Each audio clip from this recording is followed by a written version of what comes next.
I am a student from Salamanca. My academic pursuits encompass the realm of that which is literature. I have read the dramas of Tirso de Molina and studied the poetry of Lope de Vega. But it is Cervantes, that champion of prose.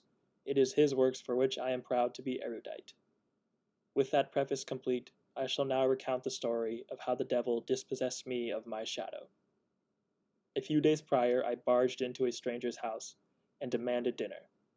I divulged into a fictitious sob story about how my father succumbed to a fatal heart attack in France whilst he and I journeyed to Rome. I further embellished this odyssey with a robbery which left me destitute and dangerously malnourished. The inhabitants, a lady and her maid, believed me instantly. Those fools, like I would traverse all of France and summit the Alps to grace Rome with my presence. Who do they take me for? Hannibal? None the less, the lady of the domicile was without her husband, and she was expecting to receive a sexton and a barber for a night of debauchery and infidelity. Why was the husband gone, you wonder? I was too self-absorbed to ask. The barber and sexton made their appearance shortly after. These gentlemen, if you can afford to give them such monikers, ordained me with the chore of plucking poultry. While I dispatched feathers, they admired a large basket teeming with comestibles. The jamboree was short-lived because the husband arrived unexpectedly. A dislodged carriage wheel was the culprit of his premature return.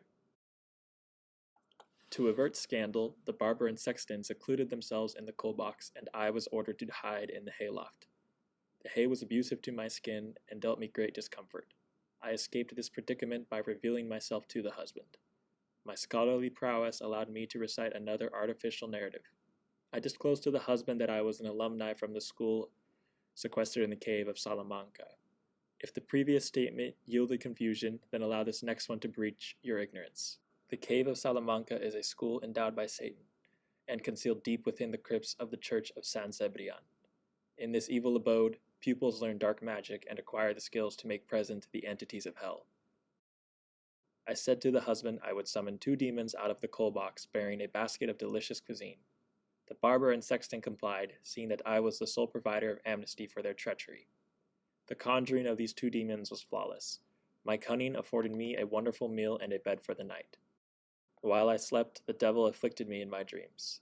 His rage was limitless, and he unleashed upon me a rancor impossible to fathom.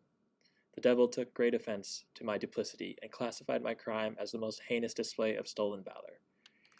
He told me, "Graduates from the cave of Salamanca sacrifice everything to protect mankind from the benevolence of God. Only the bravest souls reject the gates of St. Peter. Those who answer the call to dim the light of heaven are insurmountable, and they will not have their endeavors denigrated by imposterous wretches." "For this grave infraction, the devil took my shadow." When morning prevailed, it was to my horror I realized my anatomy refused to fracture the light of the sun. My silhouette was extinct. A man without a shadow is not a man. The exodus of my shadow has taken with it all the forbearance, compassion, and love of humanity. I have masqueraded as an agent of hell, but now I cannot shed the skin of the basilisk. Without my shadow, I am condemned to live in desolation, forever an emissary whom none shall receive. And so, dear listener, I ask you, never to speak of the cave of Salamanca. If you wish to be dishonest, do not use that place as the pretense for your hoax. Lie, cheat, plagiarize, scam, and swindle to your heart's content. But for God's sake, leave the devil out of it.